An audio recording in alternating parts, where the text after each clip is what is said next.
ቀጠናዎች ተጠናክሮ በቀጠለው ከባድ ተጋድሎ ፋኖ ከተሞችን ከጠላት ሰራዊት ነፃ ማውጣቱን ቀጥሏል። በዛሬው ዕለት ሁለቱ እዞች በጋራ ባደረጉት ተጋድሎ መካነ ሰላም ከተማን ዳግም መቆጣጠር የቻሉ ሲሆን ጠላት የፋኖን በትር መመከት ባለመቻሉ ከተማዋን ለቆ ወጥቷል።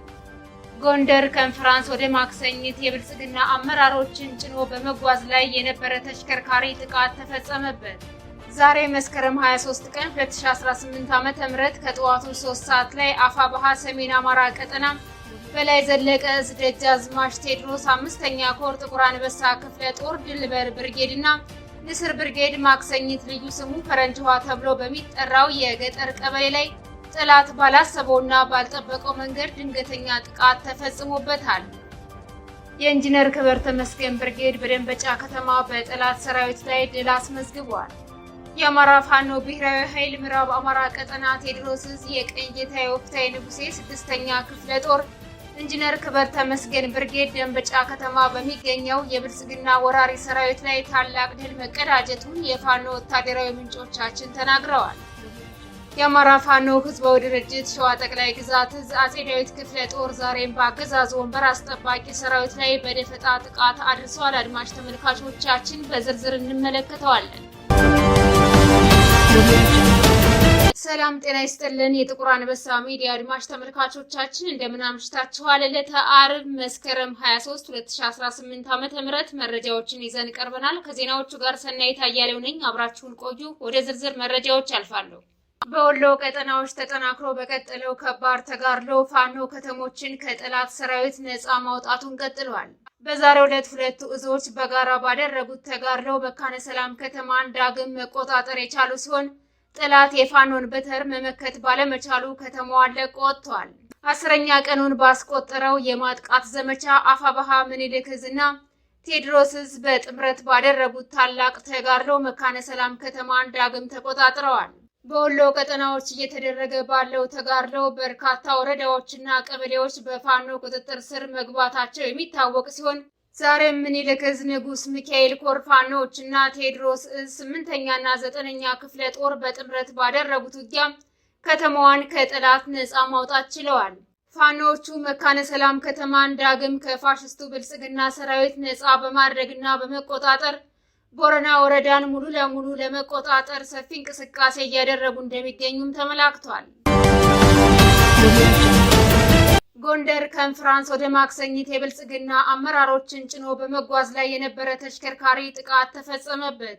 ዛሬ መስከረም 23 ቀን 2018 ዓ.ም ከጠዋቱ 3 ሰዓት ላይ የአማራ ፋኖ ብሔራዊ ኃይል ሰሜን አማራ ቀጠና በላይ ዘለቀ ዕዝ ዳግማዊ ቴዎድሮስ 5ኛ ኮር ጥቁር አንበሳ ክፍለ ጦር ድልበር ብርጌድና ንስር ብርጌድ ማክሰኝት ልዩ ስሙ ፈረንጅ ውሃ ተብሎ በሚጠራው የገጠር ቀበሌ ላይ ጠላት ባላሰበውና ባልጠበቀው መንገድ ድንገተኛ ጥቃት አድርሰውበታል።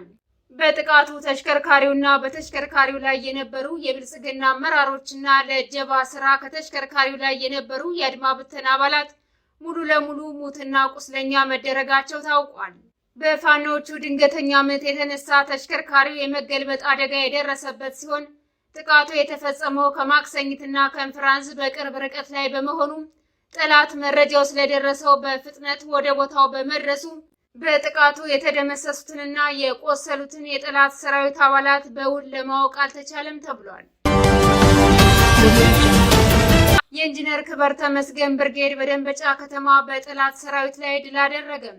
የአማራ ፋኖ ብሔራዊ ኃይል ምዕራብ አማራ ቀጠና ቴዎድሮስ ዕዝ የቀኝ ጌታዬ ወፍታዬ ንጉሴ 6ኛ ክፍለ ጦር ኢንጂነር ክብር ተመስገን ብርጌድ ደንበጫ ከተማ በሚገኘው የብልጽግና ወራሪ ሰራዊት ላይ ታላቅ ድል መቀዳጀቱን የፋኖ ወታደራዊ ምንጮቻችን ተናግረዋል። በከተማዋ መሽጎ በንጹሃን ላይ መጠነ ሰፊ ጥቃት የሚፈጽመውን የብልጽግና ሰራዊት ከጠዋቱ 12 ሰዓት ላይ ጀምሮ እስከ ረፋድ ባደረጉት ውጊያ በርካታ ኃይሉን ሙትና ቁስለኛ አድርገውታል ተብሏል። በኮማንዶ 10 አለቃ ሁነኛው አንተነህ የሚመራው የኢንጂነር ክብር ተመስገን ብርጌድ በቦምብ የታገዘ ውጊያ በማድረግ በርካታ ኃይሉን ከፍተኛ ጉዳት አድርሶበታል። ውጊያው ባታ ሆስፒታል፣ ገብርኤል ቤተክርስቲያን አካባቢ፣ ጉላ ድልድይና በከተማው አስተዳደር አካባቢ የተደረገ ሲሆን በሁሉም ግንባሮች በኩል ከፍተኛ የወገን ድል ተመዝግቧል ሲሉ ፋኖቹ ገልጸዋል። የጠላት ኃይል በብረት ለበስና በመካናይዝድ በታገዘ ከፍተኛ ውጊያ ያደረገ ቢሆንም በፋኖ ኃይሎች ላይ ጉዳት ማድረስ ሳይችል ቀርቷል። ጠዋት 12 ሰዓት ላይ ጀምሮ ረፋድ 3 ሰዓት ተኩል አካባቢ በቆየው ውጊያ በርካታ ቁጥር ያለው የጠላት ሰራዊት የተደመሰሰና የቆሰለ ሲሆን ጥቂት የማይባል ወታደራዊ ቁሳቁስ በፋኖ ተማርኳል። የአማራ ፋኖ ህዝባዊ ድርጅት ሸዋ ጠቅላይ ግዛት እዝ አጼ ዳዊት ክፍለ ጦር ዛሬም በአገዛዙ ወንበር አስጠባቂ ሰራዊት ላይ በደፈጣ ጥቃት አድርሰዋል። ሸዋ ጠቅላይ ግዛት እዝ የአጼ አምደ ጽዮን ኮር አካል የሆነው አጼ ዳዊት ክፍለ ጦር ዛሬ መስከረም 23 ቀን 2018 ዓ.ም ከንጋቱ 2 ሰዓት ላይ በብልጽግናው የ101ኛ አየር ወለድ ኮማንዶ ክፍለ ጦር ላይ የተጠና የደፈጣ ጥቃት በመፈጸም ሰብአዊና ቁሳዊ ውድመት ማድረሱ ታውቋል። ከመራቤቴ አውራጃ ልዩ ስሙ ጎራንዳ በተባለ ቀበሌ ከፊጥራ ከተማ የተነሳውን የ101ኛ አየር ወለድ ኮማንዶ ክፍለ ጦር ላይ የተጠና የደፈጣ ጥቃት ማድረሳቸውን የክፍለ ጦሩ የህዝብ ግንኙነት ኃላፊ መረጃውን አድርሶናል። በተፈጸመው ጥቃት በርካታ ያገዛዙ ወታደሮች ሲደመሰሱ ቁጥራቸው ያልታወቁ የአየር ወለድ ኮማንዶ አባላቱ ቁስለኛ ተደርገዋል። በተመሳሳይ በሸዋ ግንባር በተጉለትና ቡልጋ በአንኮበር ወረዳና በዙሪያዋ ያገዛዙ ወንበር አስጠባቂ የሚሊሻና የአድማ ብተና ኃይሎች እርምጃ ተወስዶባቸዋል። ትናንት አመሻሹን መነሻውን ከደብረ ብርሃን ከተማ መዳረሻውን ደበሌ አድርጎ የተንቀሳቀሰ የሚሊሻ ኃይል በአካባቢው በተደራጁት የአባት አርበኞችና በቀጠናው ባሉ መደበኛ ፋኖዎች በጥምረት በመሆን በተደረገ ውጊያ ከ4 በላይ የሚሆኑት ቁስለኛ የተደረጉ ሲሆን 2 የሚሊሻ ኃይሎች ተደምስሰዋል። በሌላ ዜና ከሸዋ ሳንወጣ መነሻውን ግሸን ደብረ ከርቤ ያደረገ አንድ ተሽከርካሪ በደረሰበት አደጋ ከ31 በላይ ሰዎች ከባድና ቀላል ጉዳት ደርሶባቸዋል።